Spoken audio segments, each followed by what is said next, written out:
अस्सलामुअलैकुम। शुरुआत अल्लाह के नाम से, ईश्वर के नाम से, जो इस सृष्टि का रचेता, हम सबका निर्माता और इस विशाल ब्रह्मांड का स्वामी, शासक, मालक, पालक और धनी है।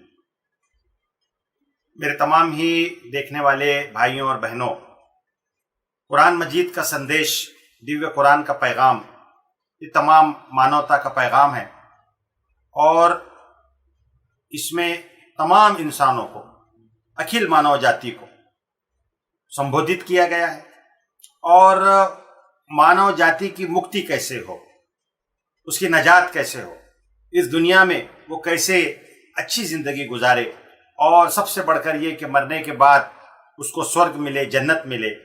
इस लिहाज से जो जो चीज़ें हो सकती है वो सब चीज़ें कुरान मजीद में साक्षात अल्लाह ने, ईश्वर ने हमको बता दी है और ये भी समझा दिया है कि देखो, एक सच्चाई का रास्ता है, अच्छाई का रास्ता है, भलाई का रास्ता है, नेकी का रास्ता है, लोगों के साथ अच्छे पुण्य कर्म करने वाला रास्ता है, पुण्याई का मार्ग है, और एक बुराई का मार्ग है, शैतानी मार्ग है। तो आज़ादी तो तुमको है, तुमको स्वतंत्रता पूरी दी गई है कि तुम अपनी मर्जी से जिस मार्ग पे भी चलना चाहो चल सकते हो, लेकिन याद रखो कि इसका नुकसान खुद तुमको होगा। जैसे आपने देखा होगा कि आप पहाड़ पर जाते हैं, कभी वहां पर बड़े पर्वत होते हैं और उसमें से रास्ता निकलता है, तो आगे जाकर लिखा होता है टर्न लेफ्ट। आप कहेंगे कि साहब मैं मानता नहीं इसको, मेरी मर्जी है, मैं राइट टर्न करूंगा। तो अगर आप राइट टर्न करेंगे तो जाहिर है कि आगे जाकर खाई है और उसमें गिरने वाले हैं। तो मर्जी और चॉइस तो आपको दिया गया, लेकिन वो चीजें जो इंसानों के लिए नुकसान देती, जो उसको हानि पहुंचा सकती थी, वो बातें कुरान में बता दी गई। इंसान की अपनी कमअक्ली है कि वो उसको समझ नहीं पाता और उसके ऊपर कुछ ऑब्जेक्शंस और एतराज़ात करता है। कुरान मजीद में जहाँ पर ज़िंदगी गुजारने का तरीक़ा बताया कि एक इंसान का ताल्लुक़ अपने ईश्वर के साथ, अपने मालिक के साथ कैसा हो, वहीं समाज के साथ उसका ताल्लुक़ कैसा हो, अपनी पत्नी के साथ उसका रिश्ता कैसा हो, अपने पिता के साथ वो कैसे मामला करे, वहीं पॉलिटिक्स के ताल्लुक से बताया गया, राजकारण के ताल्लुक से बताया गया, समाज सेवा के ताल्लुक से कुरान में बताया गया। वहीं अगर युद्ध होता है तो युद्ध में क्या एटिकेट्स हैं, क्या मॉरल्स हैं, उस जिसको हमको पालन करना चाहिए, ये चीज़ें भी बताई गई। अब जब हम उस चीज़ों को नहीं जानते तो आउट ऑफ कॉन्टेक्स्ट आप अगर कुछ चीज़ें निकाले और कहे कि साहब कुरान तो युद्ध की बात कर रहा है, मारने काटने की बात कर रहा है। अरे साहब, अगर युद्ध हो तब क्या किया जाए, वो बातें उसमें बताई गई है। लेकिन आप देख रहे हैं कि लोग जब एतराज करते हैं, ऑब्जेक्शन लेते हैं, आक्षेप लेते हैं, तो आउट ऑफ कॉन्टेक्स्ट कुछ चीज़ें निकाल करके उसको फिर इस तरह से पेश करते हैं कि साहब कुरान तो इस तरह से बात कह रहा है। ऐसी ही एक आयत मैं आपके सामने रखना चाहता हूँ। ये कुरान मजीद का अध्याय 21 की आयत 98 है।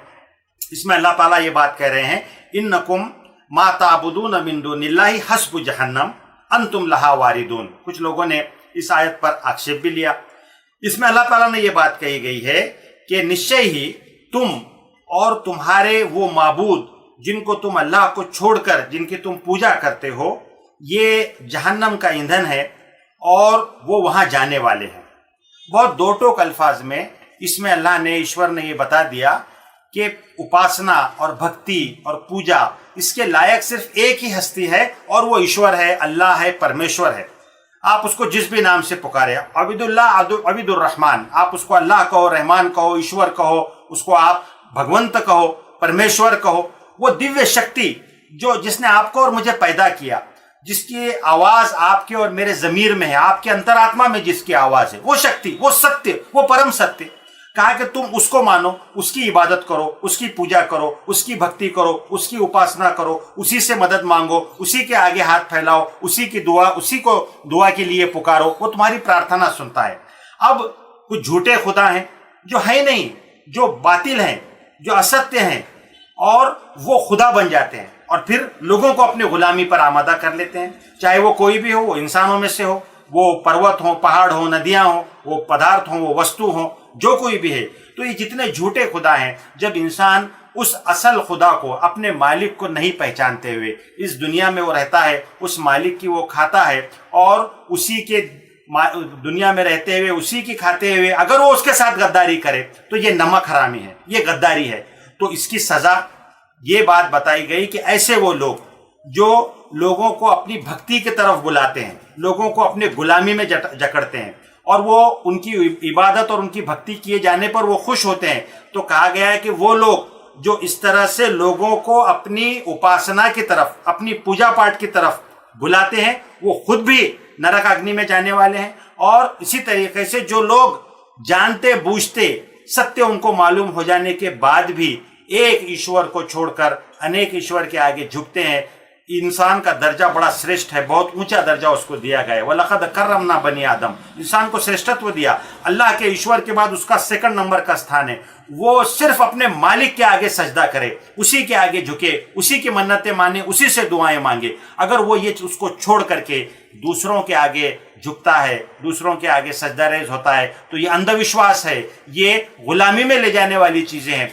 दुनिया में इसके जो कुछ नुकसानात है आप देखते हैं कि अंधश्रद्धा के नाम पर ये बाबागिरी, भोंदूगिरी या और सारा ये कारोबार चलता है। और ये बात बताई गई कि ये बात याद रखो कि अगर तुम उस एक ईश्वर को छोड़कर दूसरों की भक्ति और बंदगी करोगे तो जिनकी तुम भक्ति और बंदगी कर रहे हैं वो भी नरक अग्नि में जाने वाले हैं, और उसके साथ साथ तुम भी अपना नुकसान करोगे, तुम भी उनके साथ नरक अग्नि में जाओगे।